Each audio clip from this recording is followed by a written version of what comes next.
పదములు చాలని ప్రేమ ఇది, స్వరములు చాలని వర్ణనిది. పదములు చాలని ప్రేమ ఇది, స్వరములు చాలని వర్ణనిది. కరమును చాపి నిన్ను కౌగలించి పెంచిన కన్నవారి కంటే ఇది మిన్నయైన ప్రేమ. వారిని సహితము కన్న ప్రేమ. ప్రేమ ఇది యేసు ప్రేమ. ప్రేమ ఇది తండ్రి ప్రేమ. ప్రేమ ఇది ప్రాణమిచ్చిన ప్రేమ. కలువరి ప్రేమ. ప్రేమ ఇది యేసు ప్రేమ. ప్రేమ ఇది తండ్రి ప్రేమ. ప్రేమ ఇది ప్రాణమిచ్చిన ప్రేమ. కలువరి ప్రేమ. పదములు చాలని ప్రేమ ఇది, స్వరములు చాలని వర్ణనిది.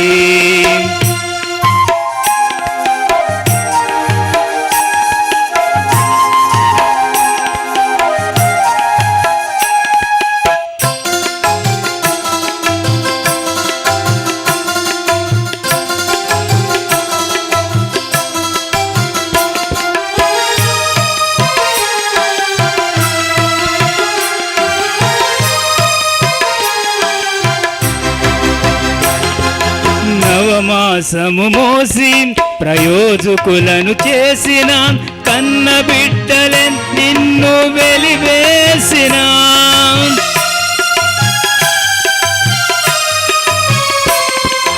నవమాసము మోసి ప్రయోజకులను చేసిన కన్న బిడ్డలే నిన్ను వెలివేసిన. తన కరమును చాపి ముదిమి వచ్చు వరకు నిన్నెత్తుకుని ఆదరించు ప్రేమ. ఆవేదనంత తొలగించెను ప్రేమ. ప్రేమ ఇది యేసు ప్రేమ. ప్రేమ ఇది తండ్రి ప్రేమ. ప్రేమ ఇది ప్రాణమిచ్చిన ప్రేమ. కలువరి ప్రేమ. ప్రేమ ఇది యేసు ప్రేమ. ప్రేమ ఇది తండ్రి ప్రేమ. ప్రేమ ఇది ప్రాణమిచ్చిన ప్రేమ. కలువరి ప్రేమ. పదములు చాలని ప్రేమ ఇది, స్వరములు చాలని వర్ణనిది.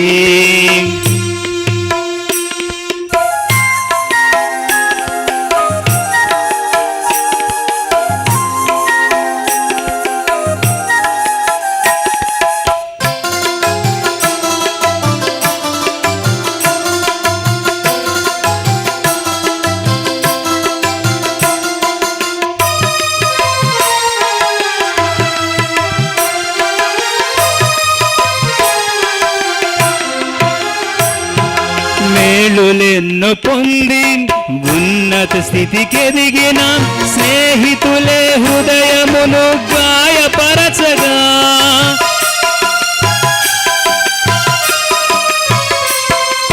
మేలులెన్నో పొంది ఉన్నత స్థితికి ఎదిగిన స్నేహితులే హృదయమును గాయపరచగా.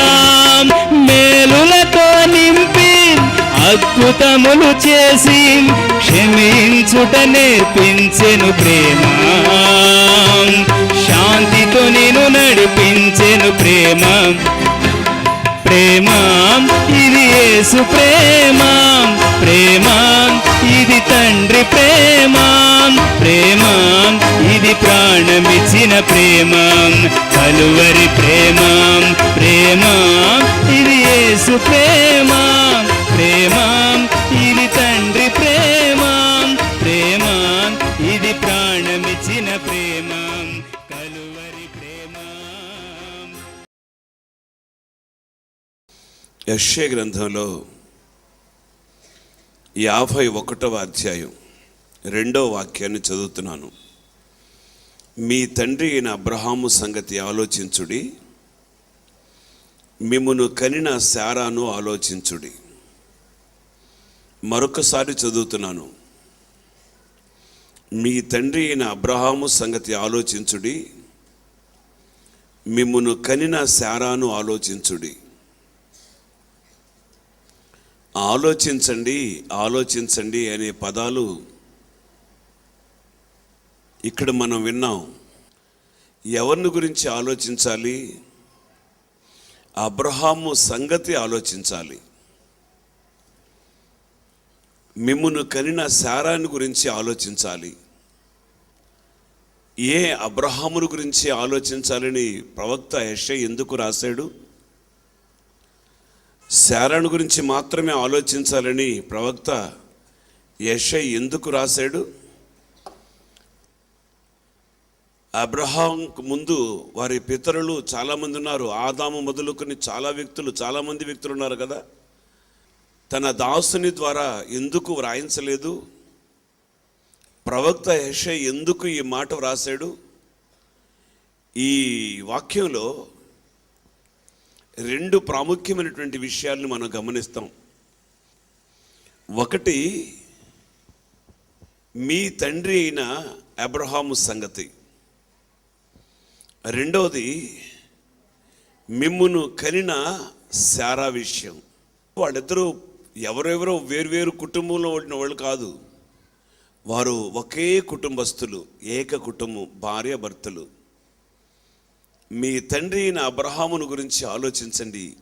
అబ్రహామును గురించి ఎందుకు మనం ఆలోచించాలి? పరిశుద్ధ గ్రంథంలో కొన్ని ప్రాముఖ్యమైనటువంటి విషయాలు ఈరోజు మీకు నేను తేటగా చెప్పాలని అనుకుంటున్నాను. అబ్రహామును గురించి మనం ఆదికాండం 12వ అధ్యాయంలో ప్రారంభించి చదువుతూ ఉంటాం. కానీ ఈసారి ఒక ప్రత్యేకమైన రీతిలో అబ్రహామును గురించి దైవజనుడు నెహెమ్యా గ్రంథంలో గ్రంథస్థం చేసిన ఒక్క మాటని మనం చదువుకుని ఒక్క అడుగు ముందుకు వేద్దాం. పరిశుద్ధ గ్రంథాన్ని తెరిచి నెహెమ్యా గ్రంథంలో 9వ అధ్యాయాన్ని 7వ వాక్యాన్ని మీరు ప్రారంభించండి. దేవా యెహోవా, మీరు అబ్రహామును ఏర్పరచుకుని కల్దీయుల ఊరు అను స్థలము నుండి యువతలకు అతనిని రప్పించి అతనికి అబ్రహాము అని పేరు పెట్టిన వాడవు నీవే. చూడండి, అన్నేంటి ఈరోజు క్రొత్తగా అబ్రహాము చరిత్ర మొదలుపెట్టాడు. అబ్రహామును గురించి మనకు తెలియని సంగతులు ఏమున్నాయి? అబ్రహామును గురించి మనం ఎరగమా ఏంటి? ప్రతిసారి రక్షణ పొందిన ప్రారంభం నుండి అబ్రహాము గురించి, కుటుంబాన్ని గురించి మనం చదువుతూ ఉన్నాం. ఆశీర్వాదం ప్రారంభం అయిందంటే అబ్రహాం మూలంగానే అని మనం వింటూ వచ్చాం. మరలా అబ్రహామును గురించి ప్రారంభించడం ఏమిటి అన్న అని మీరు అనుకోవచ్చు కూడా. కానీ ఈరోజు ఒక ప్రత్యేకమైనటువంటి సందేశం ద్వారా దేవుడు మనతో మాట్లాడునుగాక. మొట్టమొదటగా మీ తండ్రి అయిన అబ్రామును గురించి ఆలోచించవలసినటువంటి ప్రాముఖ్యమైనటువంటి విషయం ఏంటంటే, చాలామంది ఆది కాండంలో ఆదాము మొదలుకొని అతని సంతతి కయీను, హేబేలు, ఇలా వంశ పారంపర్యంగా వస్తూ తెరహు, వీళ్ళందరూ, నాహోరు, వీళ్ళందరినీ గమనిస్తే ఎవరిని గురించి ఇంత చక్కగా వ్రాయలేదు. కానీ అబ్రహామును దేవుడు ఆ రోజుల్లోనే ఏర్పరుచుకున్నాడు.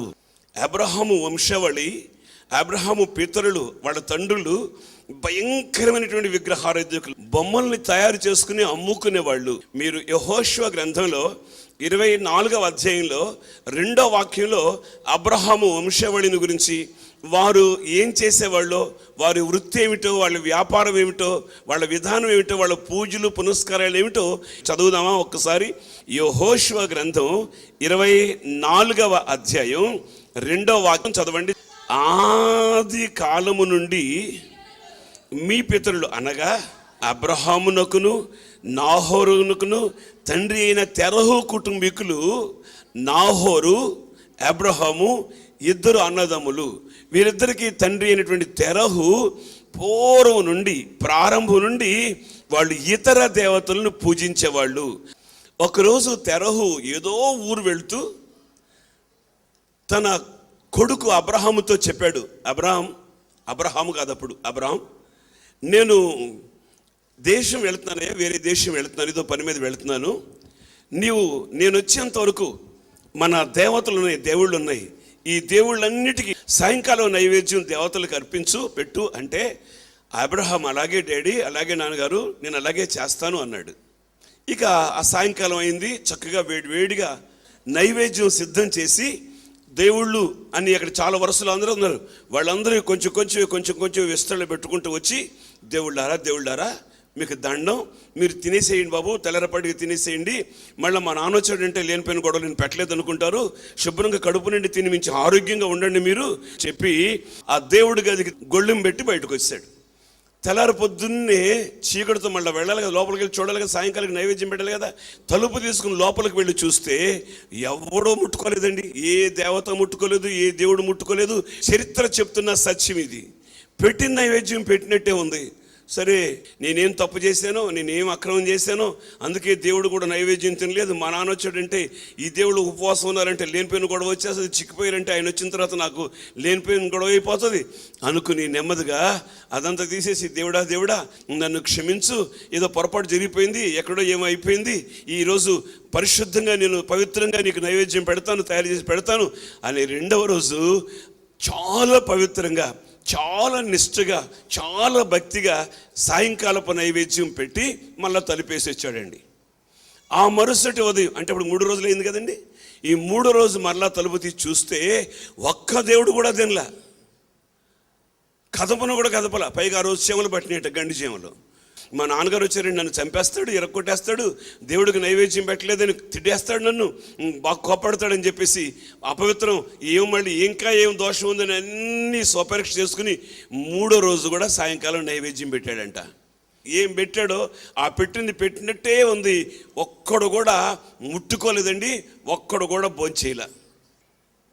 ఇక 4వ రోజు చూసి ఇది ఆఖరి రోజు, ఈ పొరపాటును కూడా నేను పెట్టిన వీళ్ళకి, ఈరోజు తింటాను, నేనెంత కడుపు మార్చుకుని నేనే ఉపవాసాలు నేను పెడుతుంటే 4వ రోజు తినలేదండి వాళ్ళు.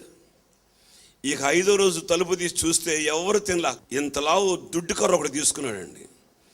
తీసుకుని ఇక ఒక్కొక్క దేవుడిని కాళ్ళు ఒకటిది, చెయ్యి ఒకటిది, మూత ఒకటిది, ముక్కు ఒకటిది ఎరగొట్టి మామూలుగా తలిపేసి బయటకు వచ్చాడు.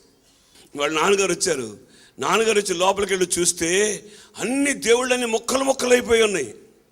ఏంట్రా దేవుళ్ళు ముక్కలు అయిపోయినాయి ఏంటి? నాకేం తెలుసు నాన్నగారు, నాకేం తెలుసండి, వాళ్ళు దేవుళ్ళకి నైవేద్యం పెడతా వచ్చాను, రాత్రి కూడా పెట్టాను, వాళ్ళకి ఏం జగడ వచ్చిందో నాకు తెలీదు. ఒరే, వాళ్ళెందుకు కదులుతారా, వాళ్ళెందుకు తనుకుంటారా, వాళ్ళెందుకు మెదులుతారా, మెదలరు కదలరా అంటే మెదలడో కదలనోడు దేవుడు ఎట్టయ్యాడు?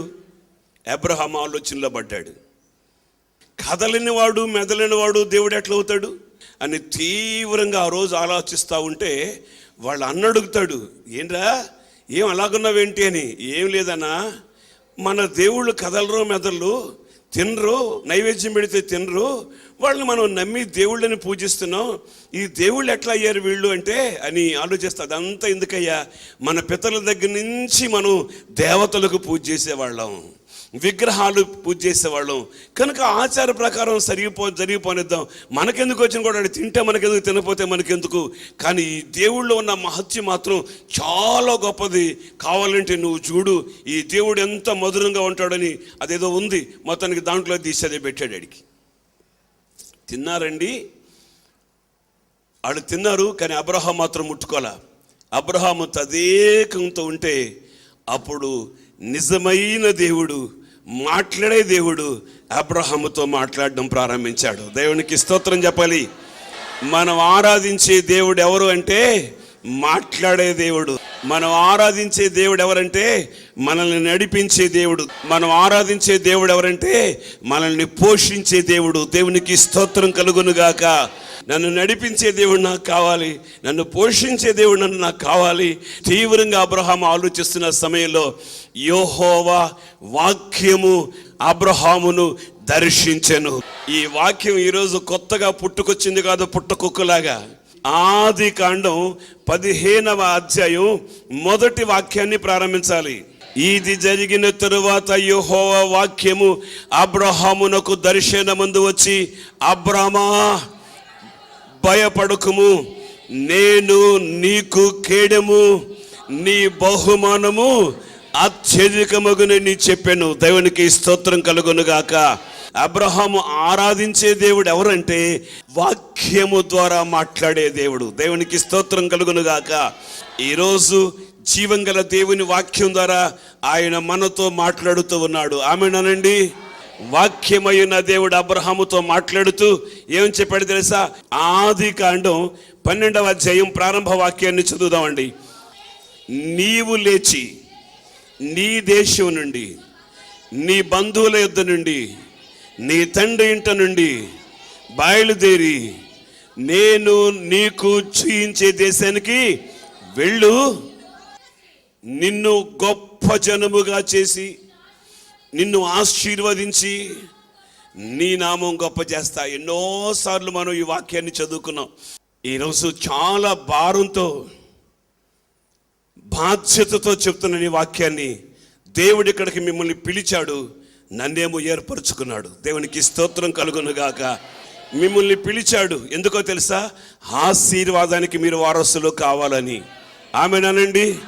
ఇక్కడికి దేవుడు మిమ్మల్ని ఎందుకు పిలిచాడు అంటే దేవుడు మిమ్మల్ని ఇక్కడ ఆశీర్వాదించాలని. చదవండి, దైవజనుడు పేతురు తన మొదటి పత్రికలో 3వ అధ్యాయంలో 9వ వాక్యాన్ని చదవాలి. ఆశీర్వాదమునకు వారసులగుటకు మీరు పిలువబడితిరి. ఆమేనండి. దేవుడు ఇక్కడ మిమ్మల్ని ఆశీర్వదిస్తాడు. ఖచ్చితంగా ఈ చోట దేవుడు మిమ్మల్ని ఆశీర్వదించునుగాక. మీరు కూర్చున్న చోటనే దేవుడు మిమ్మల్ని ఆశీర్వదించునుగాక. ఈ మాటలు వింటూ ఉండగానే దేవుడు మిమ్మల్ని ఆశీర్వదించునుగాక. నేను చాలా నిర్భయంగా ఉంటాను, చాలా నిబ్బరంగా ఉంటాను. కారణం ఏమిటో తెలుసా? ఆయన నన్ను పిలిచాడు. నేను నమ్మిన వాడు ఎవరో నాకు తెలుసు. ఆయన నాకేం చేస్తున్నాడో తెలుసు. ఆయన నాకు ఇప్పటికి ఏం చేశాడో తెలుసు. ఆయన ఏం చేయబోతున్నాడో కూడా తెలుసు. ఆది కాలంలోని అబ్రహామును దేవుడు చూసినప్పుడే, అబ్రహాముతో దేవుడు మాట్లాడక ముందే అబ్రహామును దేవుడు ఏర్పరచుకున్నాడు. పేరు మార్చి, తన బ్రతుకు మార్చి, అబ్రహాముతో మాట్లాడి బయటకు తీసుకుని వచ్చి ఇక ఆశీర్వదించడం ప్రారంభించాడు. ఈ 12వ అధ్యాయంలో మనం చదువుతాం. ఈ తండ్రి అయిన అబ్రహామును గురించి ఆలోచించండి. ఆయన గురించి మనం ఆలోచించవలసిన విషయం ఏముంది అంటే, ఏ దేవుడికి దండం పెట్టాలో తెలియని పరిస్థితిలో జీవం కలిగిన దేవుడు అబ్రహాముతో మాట్లాడితే అబ్రహాం దేవుణ్ణి నమ్మాడు. దేవునికి స్తోత్రం కలుగునుగాక. నమ్మి ఏం చేశాడు? దేవుని మాటకు లోబడి తాను చూయించే దేశానికి ప్రయాణమై వచ్చాడు. దైవజనుడు యాకోబు ఈ అబ్రహామును గురించి ఒక మాట వ్రాస్తూ, అబ్రహాం దేవుని నమ్మెను, అది అతనికి నీతిగా ఎంచబడెను. దైవజనుడు పౌలు కూడా ఈ రోమా పత్రికలో వ్రాస్తాడు ఆ మాటని. అబ్రహాం దేవుని నమ్మెను, అది అతనికి నీతిగా. గుర్తుంచుకోండి, మన తండ్రి అయిన అబ్రహామును గురించి మనం ఆలోచించవలసింది ఏమిటో తెలుసా? అతడు మాట్లాడే దేవుణ్ణి నమ్మాడు. ఇక్కడున్న మీలో నేను నిలబెట్టి ఎంతమంది ఈ జీవంగల దేవుణ్ణి క్రొత్తగా నమ్మిన వాళ్ళంటే 100కి 90 మంది లేచి నిలబడతారు. అయ్యా, అంతకు ముందు మేము విగ్రహారాధికులం, అయ్యా మేము అంతకు ముందు దేవుణ్ణి ఎరగని వాళ్ళం, ఇప్పుడు మేము దేవుణ్ణి ఎరిగి ఉన్నాం, దేవుణ్ణి నమ్ముతున్నాం. దేవునికి స్తోత్రం కలుగునుగాక. నీతో మాట్లాడే వాక్యం, నిన్ను దర్శించే వాక్యం, అబ్రహాముతో మాట్లాడిన వాక్యం, అబ్రహామును దర్శించిన వాక్యం. అబ్రహామును గురించి మనం ఆలోచించవలసిన మరొక సుగుణం ఏమిటంటే, వాక్యమై ఉన్న దేవుడు దర్శన రీతిగా అబ్రహామును దర్శించాడు. దేవునికి మహిమ కలుగునుగాక. అబ్రహామును దర్శించిన దేవుడు, వాక్యమై ఉన్న దేవుడు మనల్ని దర్శించునుగాక. నన్ను కూడా మరొకసారి దర్శించునుగాక. ఆయన నిన్ను దర్శించి బలపరచునుగాక. ఆయన మిమ్మల్ని దర్శించునుగాక. దర్శించి లేచి రా అంటే దేవుని మాట నమ్మి లోబడి నెమ్మదిగా బయటకు వచ్చేసాడండి. కనుకనే మనం అబ్రహామును గురించి ఆలోచించాలి.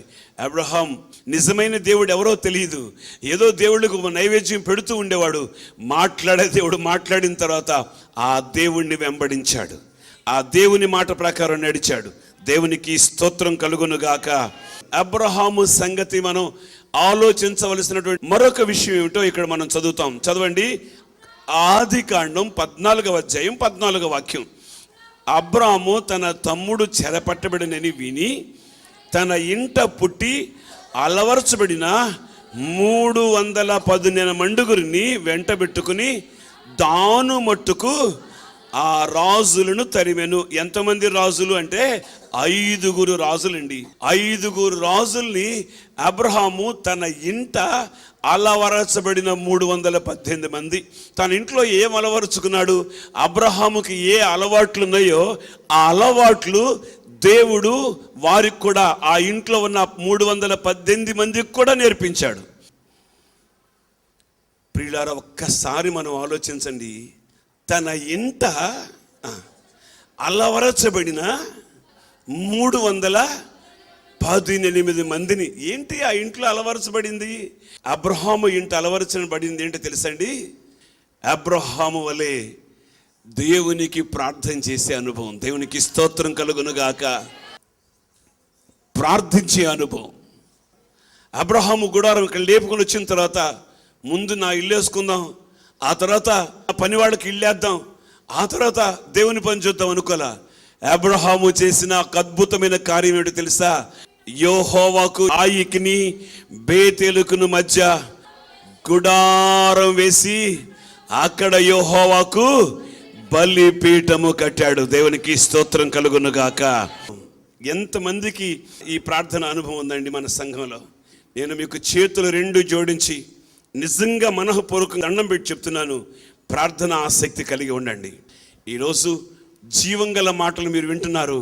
మనం ప్రార్థన అనుభవం కలిగిన వాళ్ళమై ఉండాలి. ఆమేన్. అబ్రహాము తన ఇంట 318 మంది వాళ్ళు ప్రార్థనా వీరులు. దేవునికి స్తోత్రం కలుగునుగాక.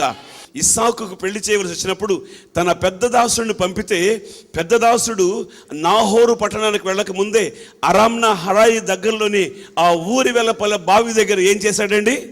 చెప్పాలి, ఏం చేశాడు?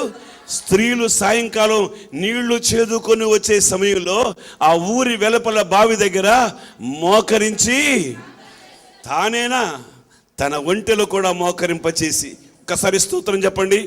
నీ కుటుంబ ప్రార్థన ఉందా? నీ ఇంట్లో, నీ వ్యక్తిగత జీవితంలో నీకు ప్రార్థన ఉందా? కదిలితే మెదిలితే ప్రార్థన చేసే అలవాటు నీకుందా? కబుర్లు చెప్పే అలవాటు నీకు చాలా ఉంటుంది. ఎన్నో కబుర్లు మాయ కబుర్లు ఎన్నో చెప్తావు, కానీ ప్రార్థించే అనుభవం నీకుందా? నీ అనుభవం ఏమిటి? నీవు ప్రార్థనా పరుడువా? నీవు ప్రార్థన అనుభవం కలిగిన వ్యక్తివా? అబ్రహాము తన ఇంట అలవరచబడిన 318 వారు ప్రార్థనా పరులు. ఈ 5 రాజులు లోతు కలిగిన సమస్తాన్ని దోచుకుపోతే రాత్రి వేళ అతడును అతని దాసులను వారికెదురుగా మనులు తీర్చి వారిని కొట్టి దమస్కునకు ఎడమ తట్టునున్న హోబా మట్టుకు తరిమి ఆస్తి యావత్తు తిరిగి తెచ్చి తన తమ్ముడైన లోతును, అతని ఆస్తిని, స్త్రీలను, ప్రజలను తిరిగి తీసుకొని వచ్చాను. జీవంగల ఈ మాటలు వింటే మీరు బాగుపడతారు. మీరు బాగుపడాలని చెప్తున్నాను.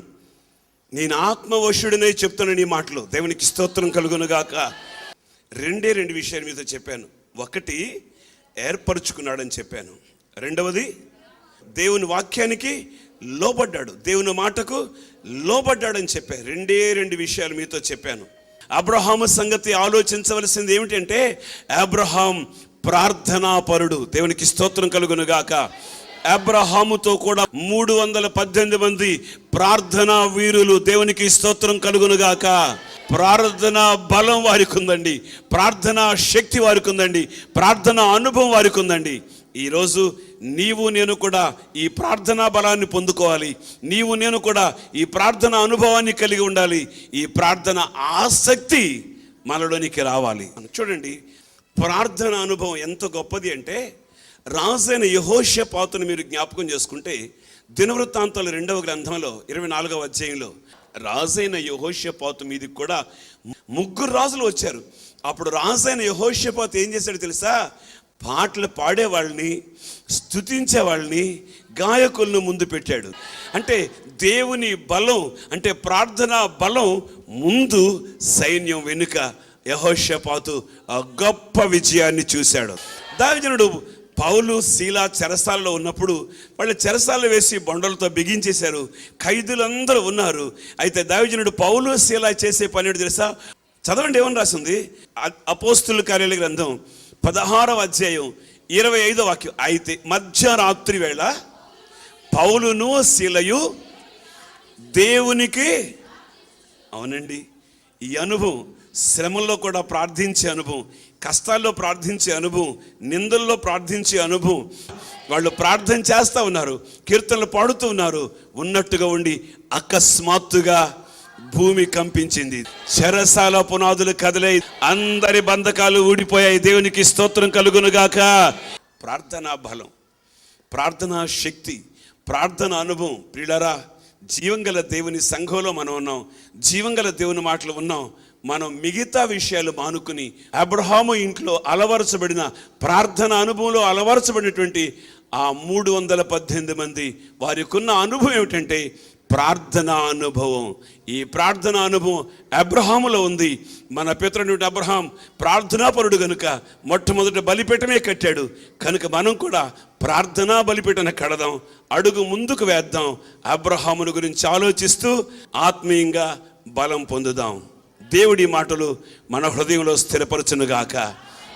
తలలు వంచండి, నేను ఒక చిన్న ప్రార్థన చేస్తాను. మీ తండ్రి అయిన అబ్రహాము సంగతి ఆలోచించండి, మిమ్మల్ని కనిన శారాను ఆలోచించండి. అవునయ్యా, ఇద్దరు వ్యక్తుల జీవిత విశేషాలని మేము ఆ సంగతులను ఆలోచించాలని మాకు దైవజనుడు ప్రవక్త ద్వారా తెలియజేశావు. దైవజనుడు ప్రవక్త చెప్పిన మాటను బట్టి అబ్రహాము జీవితంలో ఉన్న సుగుణాలను మేము కొన్నిటిని ధ్యానించాము నాయన. అబ్రహామును మీరు ఆదిలోనే ఏర్పరచుకున్నారని, ప్రత్యేకపరుచుకున్నారని, వేర్పాటు జీవితం అబ్రహాముకు మీరు ఇచ్చారని, అదే సమయంలో అబ్రహామును ఆశీర్వదించే వచనం మీరు పలికారని, వాక్యమై ఉన్న దేవుడుగా అబ్రహామును మీరు దర్శించారని, అబ్రహాముతో మాట్లాడారని, అబ్రహాము మీ మాటకు లోబడి విధేయుడే గొప్ప ఆశీర్వాదాన్ని పొందినట్లుగా ఈ రోజు మాతో మాట్లాడిన జీవంగల మీ వాక్కు కొరకు స్తోత్రం చెల్లిస్తూ, అబ్రహాము వలె మీకు లోబడే అనుభవం, అబ్రహాము వలె మేము ప్రార్థించే అనుభవం కలిగిన వారమై అడుగులు వేస్తూ ఆత్మీయంగా బలం పొందుతూ, ఆర్థికంగా ఆరోగ్యపరంగా కూడా బలం పొందిన వారమై నిత్య జీవానికి వారసులు మగినట్లు కార్యం చేయమని నజరేయుడైన యేసు నామములో ప్రార్థన చేసి వేడుకొనుచున్నాము తండ్రి. ఆమేన్. మన ప్రభువైన యేసుక్రీస్తు కృప, తండ్రి అయిన దేవుని ప్రేమ, పరిశుద్ధాత్మ దేవుని దీవెన, ఆశీర్వాదాలు ఈ ఆరాధనలో పాలు పొంది అబ్రహాము సంగతులు ఆలోచిస్తూ అబ్రహాము వలె జీవించాలని ఆశించిన ప్రియమైన పిల్లలకు ఆయన కృప సదా తోడై ఉండునుగాక. ఆమేన్. మన ప్రభు అయిన యేసుక్రీస్తు నామములో ఈ టెలివిజన్ కార్యక్రమాలు వీక్షిస్తున్నటువంటి మీ అందరికీ మా హోసన్న మినిస్ట్రీస్ తరపున హృదయపూర్వకమైనటువంటి వందనాలు. హోసన్న సందేశాలనే ఈ మా కార్యక్రమాలు మీ ఆత్మీయ జీవితానికి ఎంతో ఆశీర్వాదకరంగా ఉన్నాయని మేము తలంచుచున్నాం. ఈ కార్యక్రమాల ద్వారా మీరు ఆత్మీయమైనటువంటి ఆశీర్వాదాలు మేలులు పొందినట్లయితే మాకు తెలియచేయండి, మీతో కూడా మేము సంతోషిస్తాం. అదే సమయంలో మీ ప్రార్థనా అవసరాలు ఏమైనా ఉంటే ఈ స్క్రీన్ మీద కనబడుతున్నటువంటి నంబర్కి మీరు ఫోన్ చేసి మీ ప్రార్థనా అవసరాలు చెప్పొచ్చు. మీ ప్రార్థనా అవసరాల కొరకు మేము ప్రత్యేకంగా ప్రార్థన చేస్తాం. హోసన్న ఆరాధనలో ఏలూరులో ప్రతి ఆదివారం ఉదయం 8:30 గంటల నుండి 10:30 గంటల వరకు జరుగుతుంది. ఆ ప్రాంతానికి మీరు ఎప్పుడైనా వచ్చినప్పుడు ఆ దగ్గరలో ఉన్న మీ బంధువులకు తెలియచేయండి, వారిని ప్రోత్సాహపరచండి. ఏ ప్రార్థనా మందిరానికి ఆరాధనకు వెళ్ళకపోతే ఈ మా ప్రార్థనా మందిరానికి మిమ్మల్ని ఆహ్వానిస్తున్నాము. అదేవిధంగా గుడివాడలో కూడా హోసన్న ప్రార్థనా మందిర్లో ఆదివారం ఉదయం 10:30 గంటల నుండి 1 గంట వరకు ఆదివారం ఆరాధనలు జరుగుతాయి. ప్రతి నెల ఆఖరు రోజు రాత్రి గుడివాడ హోసన్న ప్రార్థనా మందిరంలో సంపూర్ణ రాత్రి ఉపవాస ప్రార్థన జరుగుతుంది. ఈ ప్రార్థనలు అనేక మంది రోగులు, బలహీనులు, ఆయా సమస్యల చేత పీడించబడుతున్న వారు వచ్చి ప్రార్థనలో పాలు పొంది ఇప్పటికే మేలులు పొందుతున్నారు. మీదైనా సమస్య లేకపోతే ఏ విషయమైనా ఆ ప్రభువుతో పోరాడే అనుభవం ఇక్కడ ఉంటుంది. కనుక మీ సమస్యల కొరకు ప్రార్థన చేస్తాం. ఒక రాత్రి ప్రార్థనలో పాలు పొందండి, మీరు మేలు పొందుతారు. ఈ టెలివిజన్ కార్యక్రమాలు చూస్తున్న ప్రేక్షకులకు ఒక ప్రత్యేకమైనటువంటి విన్నపం. ఈ టీవీ పరిచర్య కొరకు అలాగే సంఘ పరిచర్య కొరకు మీరు ప్రార్థన చేయాలని, ప్రార్థన చేస్తూ ఉంటారని ఆశిస్తున్నాను. ప్రభువైన యేసుక్రీస్తు నామములో మీకు వందనాలు తెలియజేస్తున్నాను. దేవుడు మిమ్మల్ని ఆశీర్వదించును గాక.